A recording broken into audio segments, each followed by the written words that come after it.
it is a great pleasure Shall I unwrap it? to be able to unwrap this book by a remarkable writer and diplomat who India at present is keeping at the level of Consul General, but whom I think one more book I will become an ambassador. So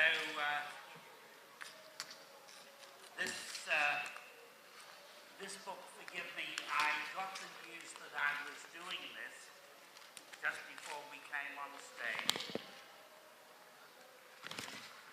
And accident.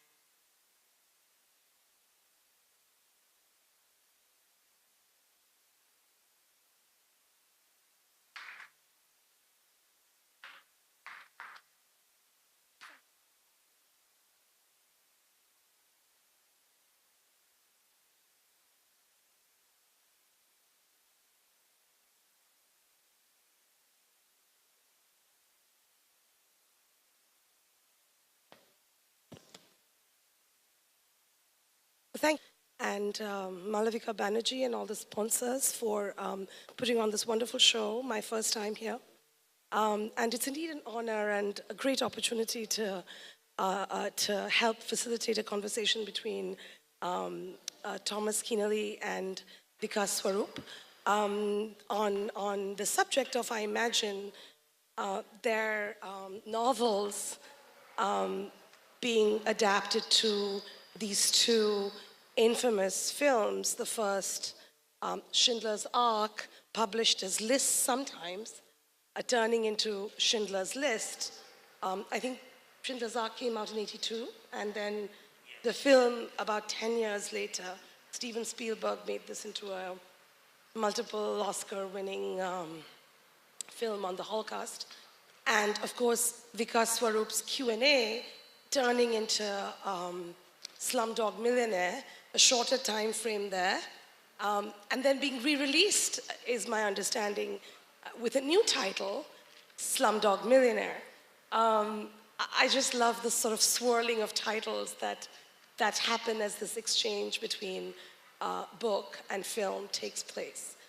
I thought that I might begin, really take my privilege as moderator to read you little introductions of our two guests today.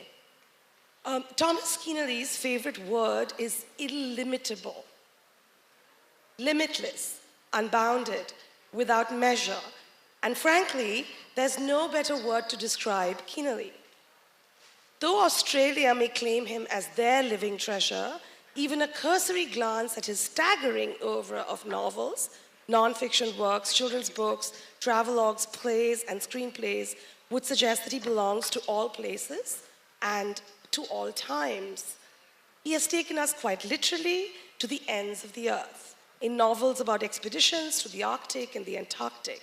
He has written meticulously researched, richly imagined books on the Eritreans and Palestinians, the World Wars I and II, Joan of Arc and the Russian Revolution, the global Irish diaspora, penal colonies, and the potato, which he claims, to my great relief, is a perfect food, chock full of nutrients, and to whose knobly grace we might attribute the rapid expansion of Western civilization.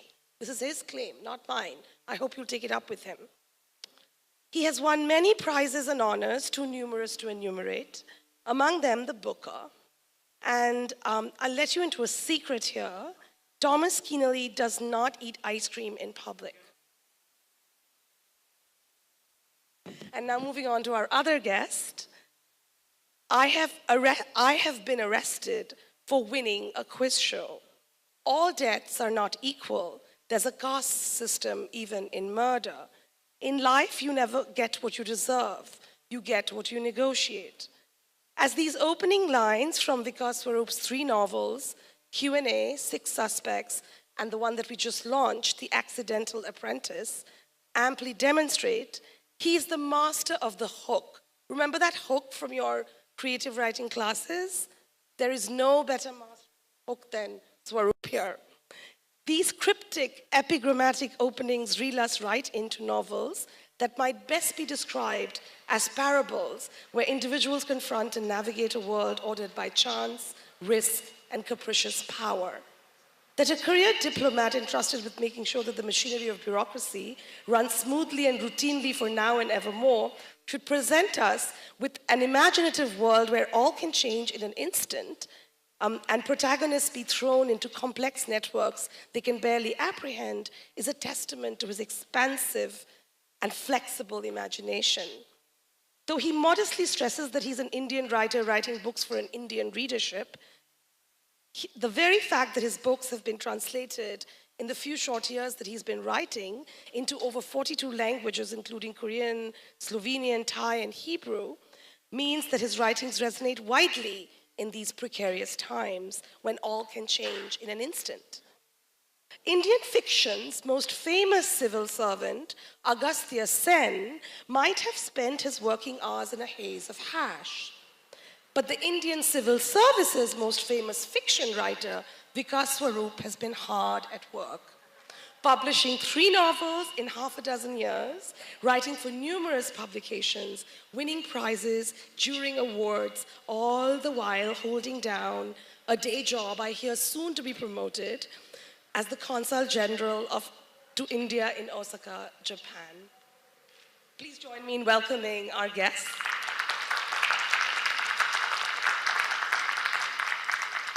And I think the way I'm going to work this is I'll ask all questions to you both and you just jump in. Now, as I was researching you, like Vikas Swarup, I love Googling. He said to an interviewer somewhere that he wrote his book, Q&A, not by going to the slums, but just by Googling them. I love that. So much for like realism, you know? I say that in a very complimentary way. I noticed that Thomas Keneally has called his work faction, while Vikas Swarup refers to his novels as social thrillers. Can you speak a little bit more to these categories? They're quite interesting. When I wrote Schindler, which in many ways is uncharacteristic of a lot of my work, I wanted to write something like Truman Capote's In True Blood. And I thought that method was very well suited to the material. This is material in which you don't deliberately make things up, but you still write as a novelist would. And therefore, there's a tension in the book between the fictive and the real. There's a tension between the inventive habits of the novelist and sticking to the facts. And in the case of the Schindler book, the facts had to be stuck to. I like the term documentary novel a lot. I think I'd prefer to use that term.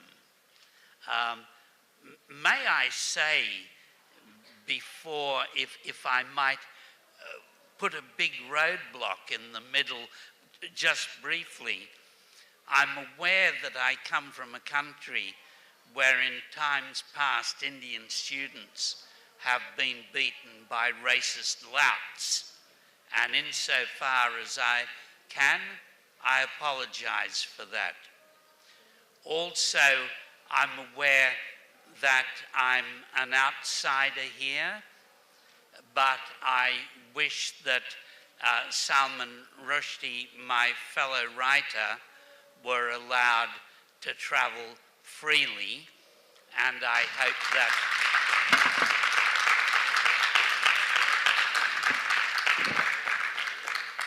I felt I had to say that, so forgive me. And now we can get on with the movies and the books.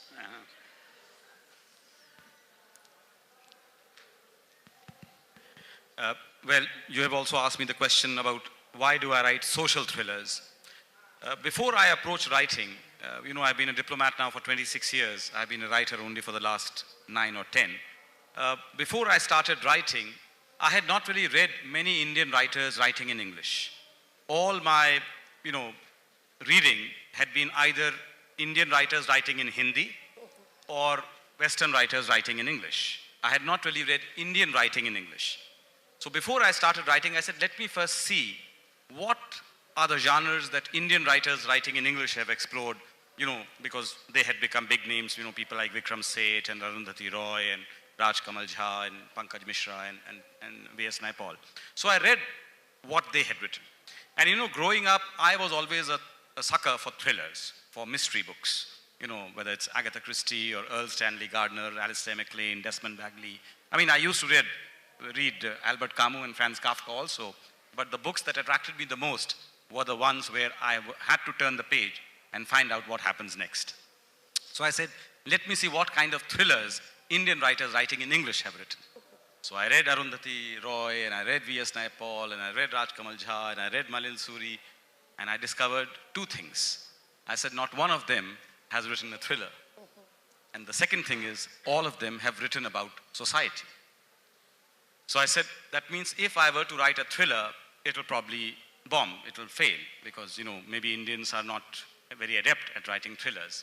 At the same time, I was not totally enamored of writing the historical saga from 1860 to 1970, or a magical realist fable with flying carpets and talking monkeys. So I thought to myself, let me marry the two. Let me write a novel about society, but in a thrilling kind of way. So there will be a peek, a glimpse into modern India, contemporary India, some of the issues facing India. But I would write in a way, as you said, with a hook, so that the reader is impelled to find out what happens next. And that's why I call my books social thrillers. So by what I'm hearing from the two of you, it seems like both of you are really kind of, to use a terrible cliche, sort of pushing the envelope that we consider fiction, insofar as what I have read and what I'm hearing right now suggests that you don't really work within that category as it's traditionally understood. You let your fiction sort of brush up against all kinds of other modes, whether it be historical fiction or, in your case, current affairs, politics, and so on. So I'm wondering that given that this is your own sort of creative method, how has that helped you think about the issue at hand here, which is adaptation from book to film? Well, I think that any book with many subplots, including yours, Vikas, presents great problems for the filmmaker. I wrote an early screenplay for Spielberg of Schindler's List, as it was called in the US, and I found it very hard to leave things out. I also found it hard to take that direct line. Film takes so long to tell its story that the directional line of the narrative has to be very narrow and direct. It can't go into subplots. It can't go in, for example, to the question of Schindler's association with German intelligence and the fact that he was an early whistleblower. It has to deal directly with this question of his ambiguous relationship with his slave workers.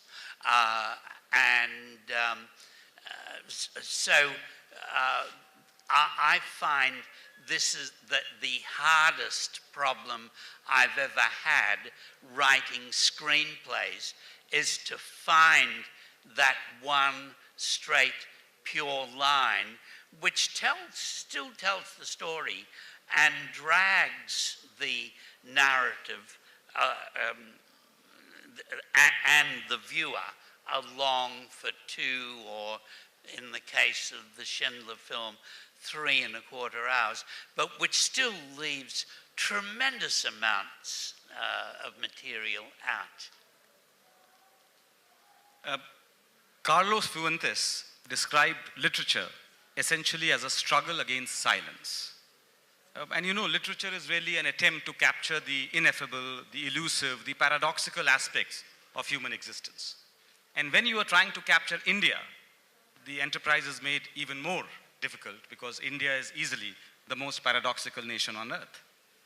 So when I attempt a novel in which I'm seeking to capture, you know, India, I try to reduce India to a more manageable structure. I try to impose a structure on my novel. I did that through the medium of the 12 questions in Q&A. You know, every question then allows you to explore a different facet of India. In 6 suspects, I had 6 different characters representing, you know, the entire spectrum of Indian society, from a very rich, you know, industrialist to a movie star, to a mobile phone thief, to a Stone Age tribal. And again, in Accidental Apprentice, I have imposed some kind of a structure through the medium of 7 questions. Why 7, people ask me? Well, there were 13 questions in Q&A, 6 suspects in the second book, 13 minus 6 is 7. But when a but when a filmmaker is trying to, you know, capture the structure of the book, you know, into a manageable film, you know, his job is also very difficult because, as Tom rightly said, a film's arc is a very straight one. It goes from point A to point B. In the novel, you have the interior monologue, you have the subplots, you have the side characters. In a film, everything is in your face. It basically has to go in a very straightforward direction. And I was told from day one by Simon Beaufoy, who was going to write the screenplay, that all of your book would not go into the film. So that was something that I was aware of from day one, but he made me a promise. I will remain faithful to the soul of your novel. Now, when someone makes a promise that they will remain faithful to the soul of your novel, you can rest assured the body might get mangled. Well, I've had that same experience. I've worked with 2 directors in particular. That sounds pretentious. I've worked with 2 directors, you know. My friend Stephen. I don't mean it to sound like that, but the first director was in the 1970s, and his name was Fred Skepsey. He was an Australian, and he's made a great number of good films. And in America, in Britain, in the US, and in Australia.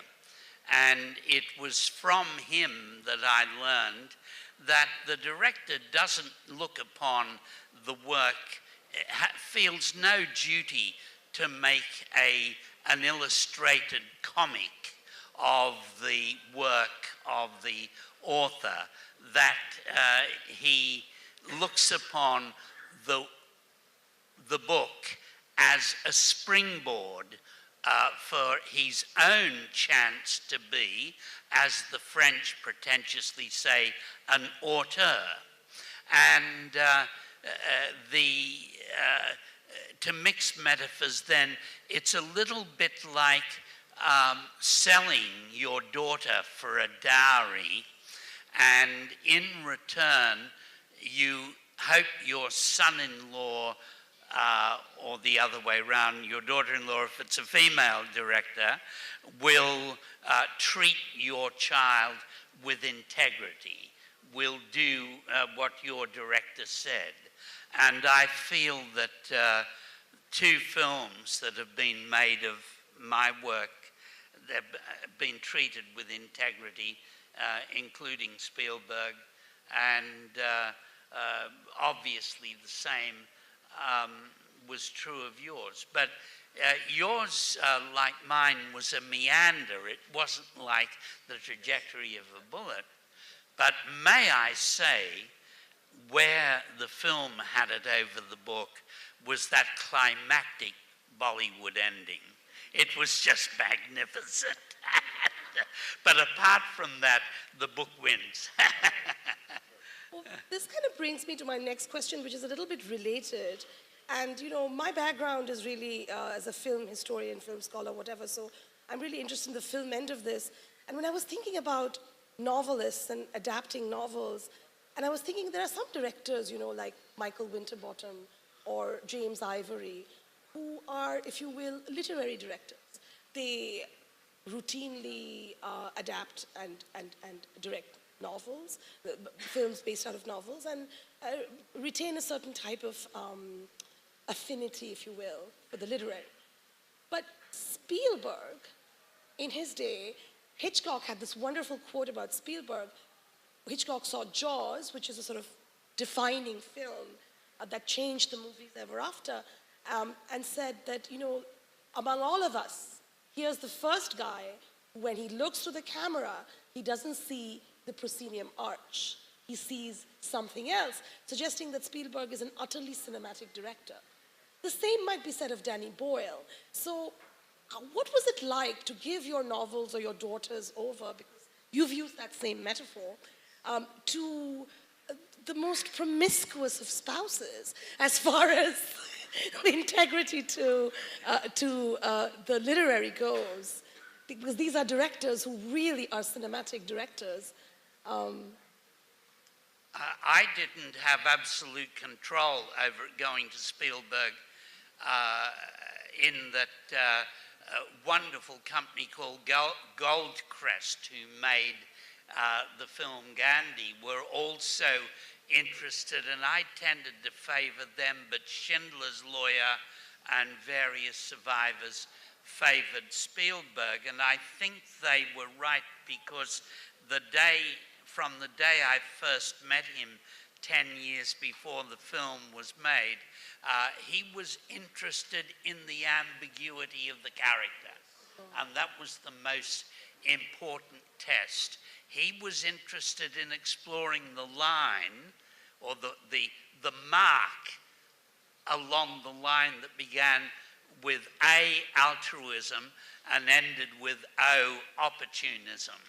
He was interested in solving that unsolvable question of motivation, and I felt very comforted by that, the fact that from the very start, that was his interest. Well, I would also say that once I heard that Simon Beaufoy has been attached to the project, and I had seen the full Monty, so I knew, you know, he had been nominated for an Academy Award for that. And then Danny Boyle, I had seen Danny Boyle's Train Spotting, I had seen Shallow Grave, I had seen The Beach, I had seen, more importantly, 28 Days Later, yes. So I knew that, you know, he would bring his own artistic vision to the project. And, you know, every writer, I think, has a different take on the film adaptations of their work. There are some writers who are very possessive about their work, who believe that it's not translatable. I mean, there's this British, graphic novelist, Alan Moore, who believes that, you know, none of his novels can ever be made into movies. So he refuses to give his name or, you know, give his books for filming. But Dave Gibbons, his illustrator, you know, does not have such qualms. So he allowed Watchmen to be filmed. So there are some writers who believe that, you know, their work will be massacred, it will be chopped up, you know, it will be made something else. I believe, you know, I think with the proviso of what Thomas said, that there has to be integrity. You know, they have to remain faithful to the soul of your work. Beyond that, I believe that every medium has its own vocabulary and texture. You know, and when you translate one work from one medium into the other, then they should have the liberty to add something to your product. Yes, as I said, as long as it's done with integrity, you know, if they add, you know, something completely, extraneous to your work, and it becomes something completely different, then obviously they have not approached it with integrity. But, so, the fact that someone like Danny Boyle was going to do it, somebody like Simon Beaufoy was going to write it, my comfort level with the project was okay.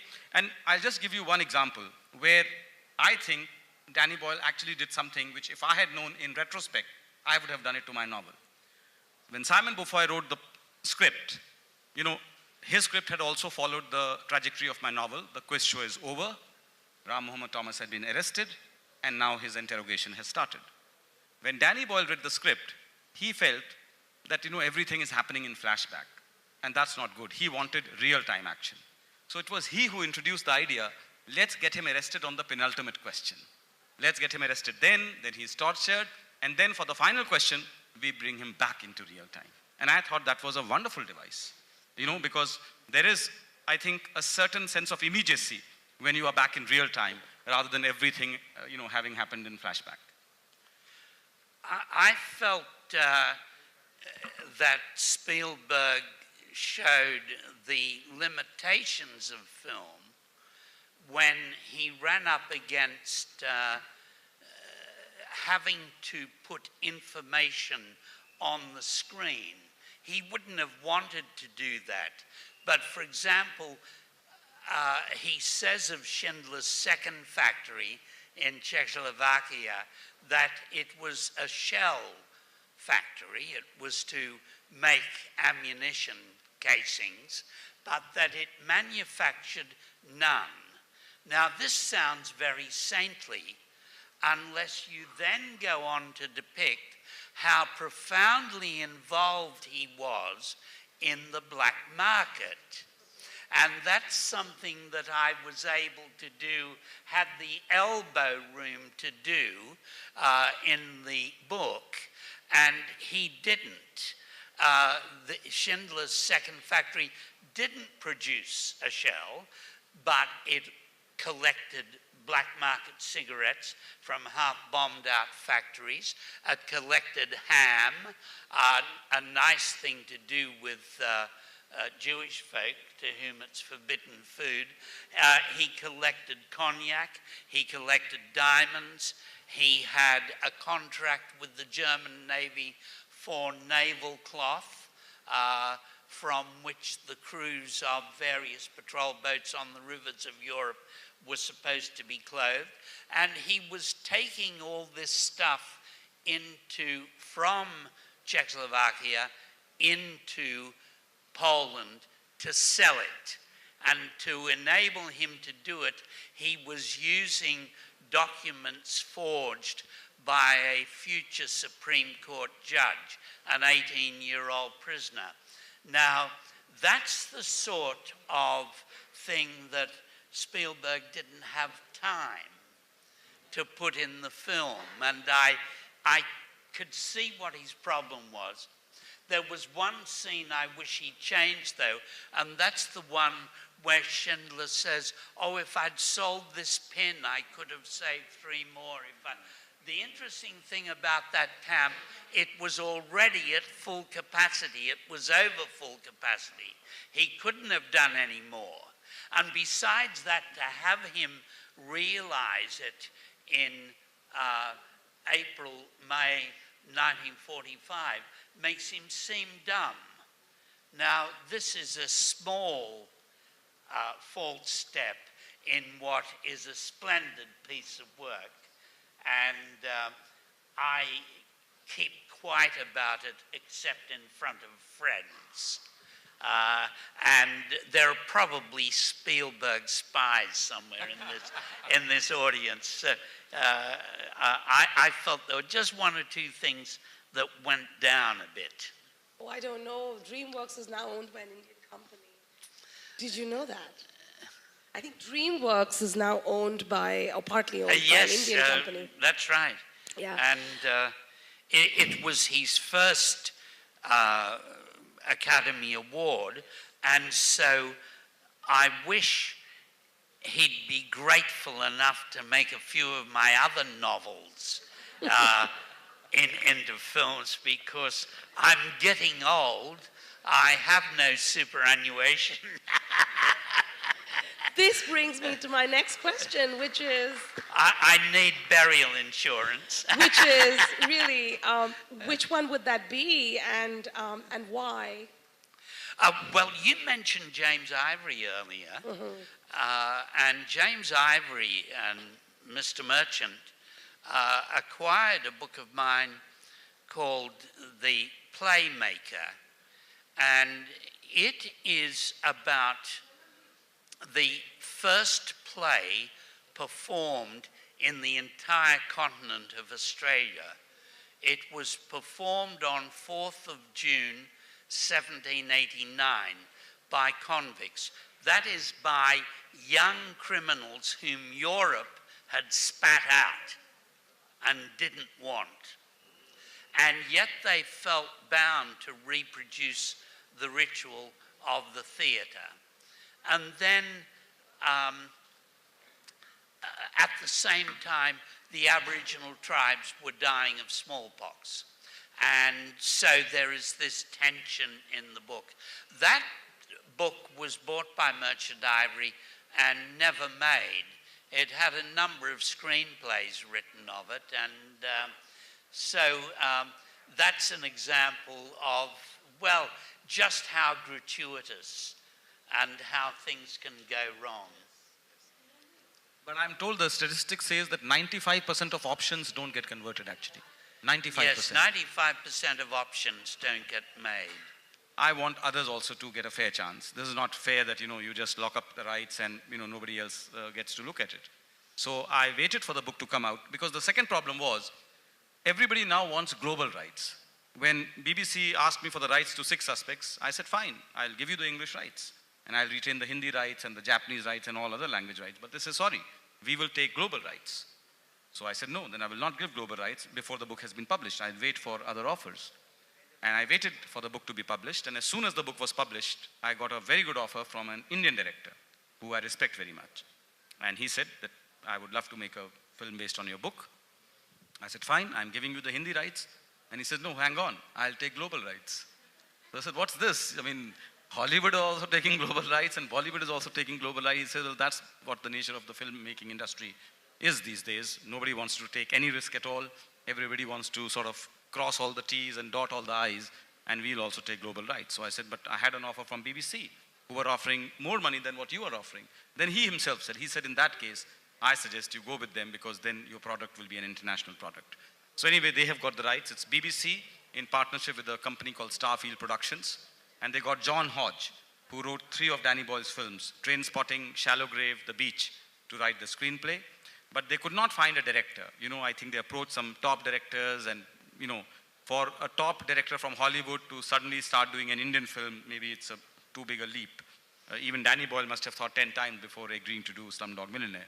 So, but now I think in the last 3 months, I've got the news that they have zeroed in on an Argentinian director called Pablo Trapero, who has made The Lion's Den. It's a wonderful film. Yeah, but who only does Spanish language films. This will be his first international project, so to speak. So he's the one who's going to helm 6 Suspects.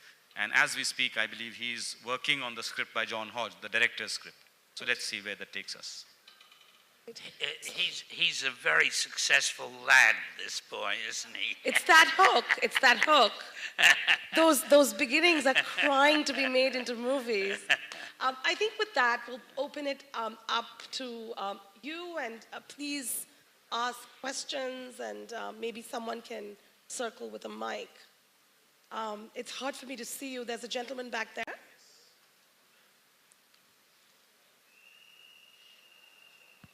Yeah, so I have 2 questions if you don't mind. One is if you can very briefly say why you think India is the most paradoxical nation on the planet. It's a little unrelated, so if you can very briefly answer that, because I think that's not true. I mean, do I have to answer that? Look at the kind of, what should I say, the contradictions that exist, the high and the low, the rich and the poor. No, that's human, that's everywhere, not just India. No, that's not everywhere. That's not everywhere. I mean, India is the most diverse country on the planet. You have to accept that, and that's our genius. How we are able to human race is the most interesting race on Earth. That's how I see it. Anyway, I was just curious why you think so. The second question is, I think other than us software developers and probably opposition parties, authors are the species who crib and complain the most. That's what I think. So authors are the ones who crib the most after software developers. So in that context, question in there? Yeah, in that context, I want to know, because I hear this from every friend of mine who writes. They say that any movie made on a book is eventually less awesomer, whatever is the criteria, than the book. So my question is, do you think it's also true the other way around? Are there movies which possibly cannot be converted into equally awesome books? If yes, could you name a few? I mean, what movies do you think would never make into awesomer books? So I use the word awesomer just to, think of it as an inclusive word. So are you asking whether there are books that are like, that there are movies that are much better than... There are movies which which you think would be better off, you know, which you think cannot be made into better books. It's always the other way around. Books gets converted to movies. So you mean movies that should be rewritten as books? No, movies that you think cannot be equally appreciated books. That are based off of books, right? No, I think you're not getting That's a very different... anybody in the audience, if you get my question, probably you could... it's... I'm going to let you guys answer it. I'm not sure what the question is, but... I'm not sure what my answer is. Tom, do you want to...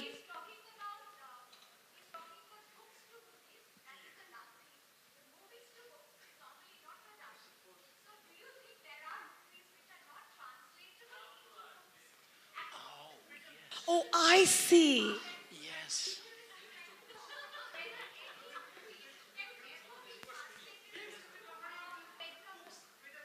I see. Okay, okay. That's an interesting thought experiment. Oh, yeah. Sorry to be all confusing and all. He's asking movies which would make very good books. Yes. That's a really interesting question. Can you think of some? Well, one of my favorite films, I don't think it's a book, the Russian film Burnt by the Sun. Now, it deserves to be a book written by Mikhail Bulgakov or someone of that stature.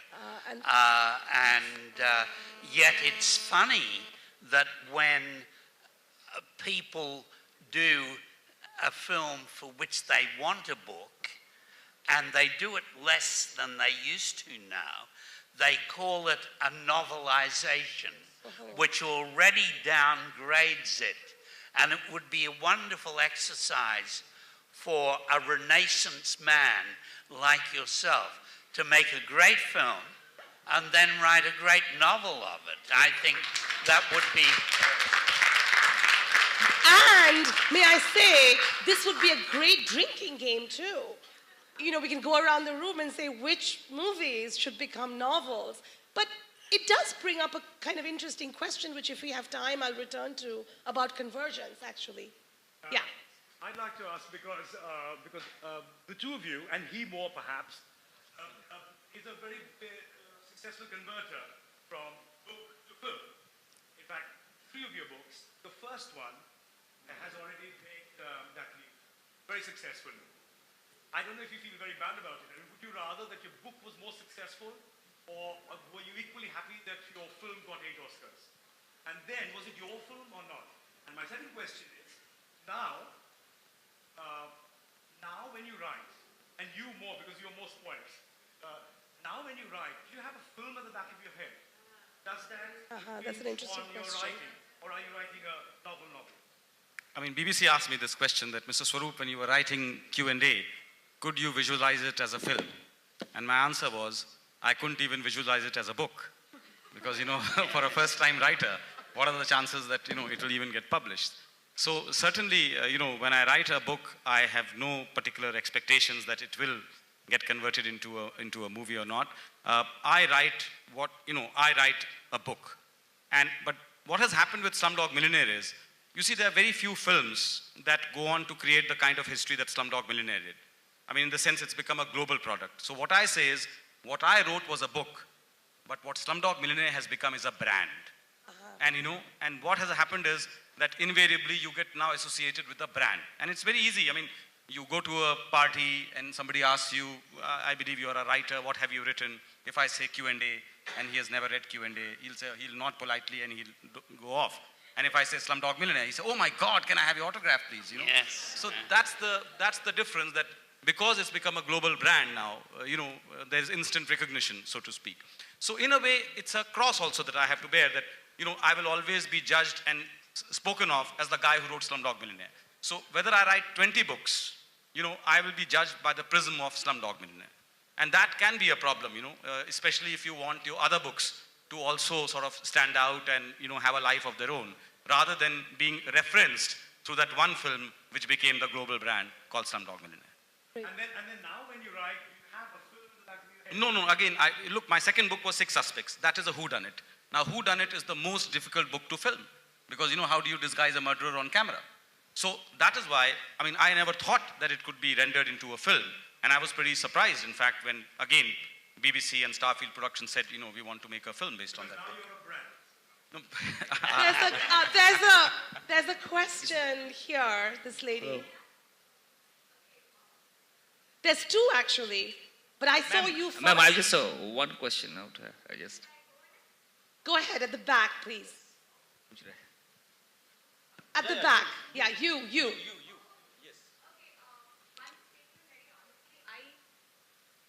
I wouldn't have read Schindler's List I first saw the film and then I read the book. So the tendency is to automatically to compare. But I think obviously the stardom that comes with the film, does that give you some kind of an inferiority complex also, that more than the writer, I'm recognized as, not as the writer first, but the man who wrote Schindler's List that was directed by Steven Spielberg. So that applies to both of you. And the other thing is, for both of you, can you give me examples of some of the greatest adaptations that you have seen on screen, that you've read the book and then you, I don't know, maybe a Gone with the Wind or something, which you thought was a fantastic movie, all-time classic kind of thing that you would recommend, that, you read the book has its own identity, but you also watch the film because that's also fantastic. I am sorry I didn't get, because I majored in getting deaf, I didn't get the second half of the question, but I'll answer it after you have. It is both a problem and a joy to be recognized as the author of Schindler's List, because it revives the book. And yet every book I publish, and I've published over 50, including one that came out late last year in the UK, a novel, and a much better novel than Schindler's List. It has on the cover by the author of Schindler's List. So unless I'm careful, that will be on my gravestone. Oh no, we won't let that happen. And, it is great to be remembered for something, but Schindler's List, unlike Slumdog Millionaire, was published in 1982. So I'd like to be remembered for something I wrote when I was over 62. But you can't, 60 TOO, but you can't argue with it. It is better to be remembered for something, however briefly, than for nothing. Well, proof from the author of Slumdog Millionaire. It says that on the cover, yes. And it will say that until you're as old as me. Until you make a movie that wins 15 Oscars. Yes. We got it. Yeah. I liked Liam Neeson because I thought he had the edge of danger, which characterized Schindler. A number of prisoners told me that Schindler was so wild that sometimes he made the hair stand up on the back of the neck because they thought they're going to crack down on him, they're going to close this camp, and then where we'll be. It was 10 years after I wrote the book that I saw the film with my wife Judy, who's sitting just near you, and with my daughter and with a journalist from Time in a cinema in Washington on the morning before it previewed. And I found it a quite horrifying film. I had been on the set. I had been invited on the set by Spielberg, which is like inviting your mother-in-law to your honeymoon,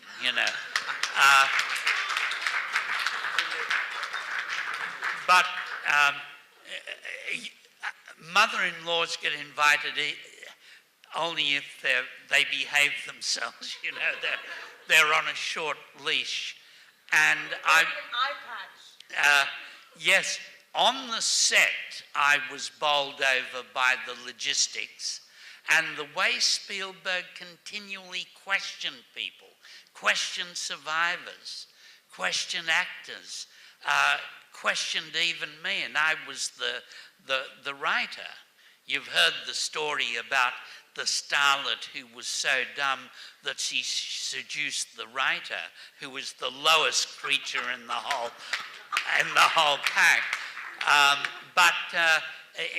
He was very consultative, and so the edge was taken off the horror.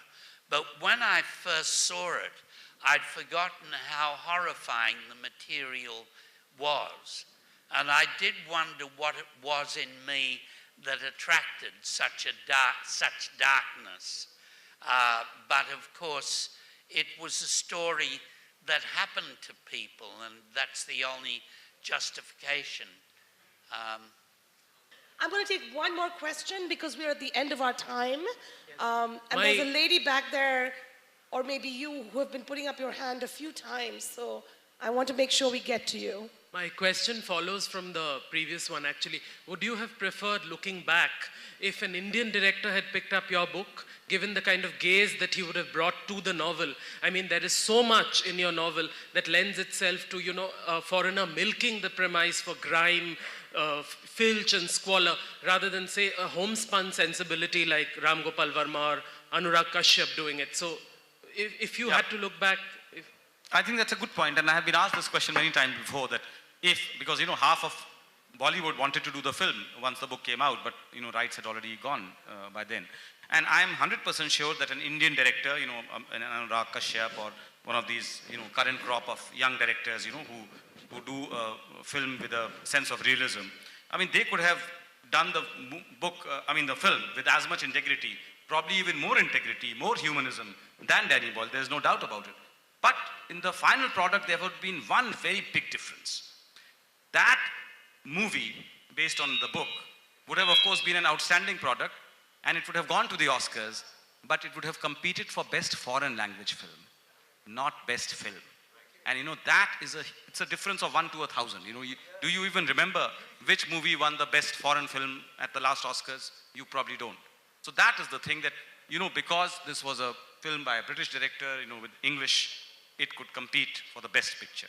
And if it had been a film by an Indian director, it would have been an excellent film, maybe even a better film, but it would not have left a global mark like Slumdog Millionaire did.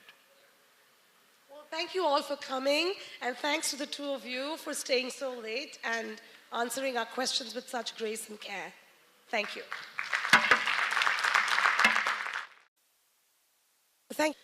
And Malavika Banerjee and all the sponsors for putting on this wonderful show, my first time here. And it's indeed an honor and a great opportunity to help facilitate a conversation between Thomas Keneally and Vikas Swarup on the subject of, I imagine, their novels being adapted to these two infamous films. The first, Schindler's Ark, published as lists sometimes, turning into Schindler's List. I think Schindler's Ark came out in '82, and then the film, about 10 years later, Steven Spielberg made this into a multiple Oscar-winning film on the Holocaust. And of course, Vikas Swarup's Q&A turning into Slumdog Millionaire, a shorter time frame there, and then being re-released, is my understanding, with a new title, Slumdog Millionaire. I just love the sort of swirling of titles that happen as this exchange between book and film takes place. I thought, claim, not mine. I hope you'll take it up with him. He has won many prizes and honors, too numerous to enumerate, among them the Booker. And I'll let you into a secret here. Thomas Keneally does not eat ice cream in public. And now moving on to our other guest. I have been arrested for winning a quiz show. All deaths are not equal. There's a caste system even in murder. In life, you never get what you deserve. You get what you negotiate. As these opening lines from Vikas Swarup's 3 novels, Q&A, 6 Suspects, and the one that we just launched, The Accidental Apprentice, amply demonstrate, he is the master of the hook. Remember that hook from your creative writing classes? There is no better master hook than Swarup here. These cryptic, epigrammatic openings reel us right into novels that might best be described as parables where individuals confront and navigate a world ordered by chance, risk, and capricious power. That a career diplomat entrusted with making sure that the machinery of bureaucracy runs smoothly and routinely for now and evermore should present us with that I might begin, really take my privilege as moderator to read you little introductions of our 2 guests today.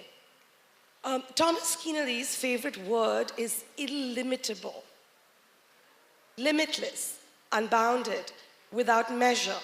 And frankly, there's no better word to describe Keneally.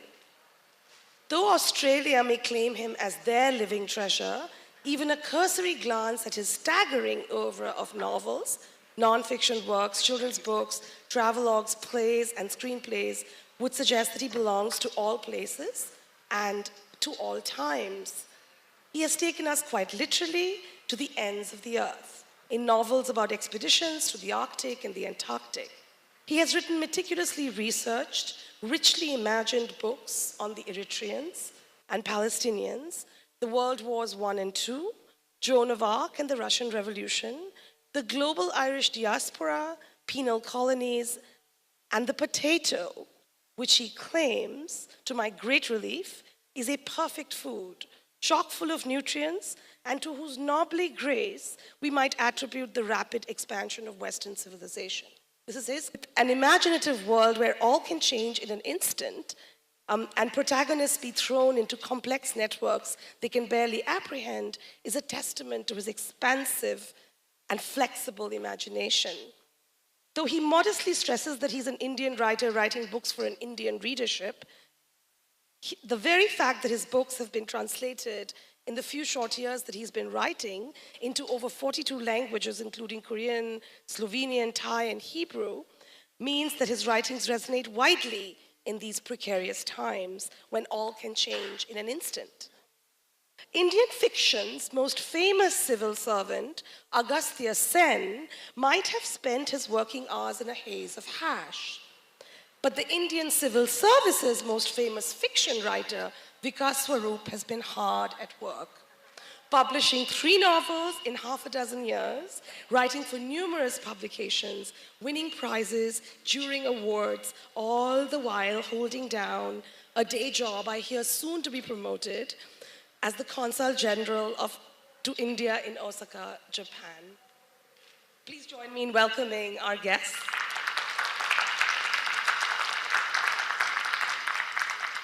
And I think the way I'm going to work this...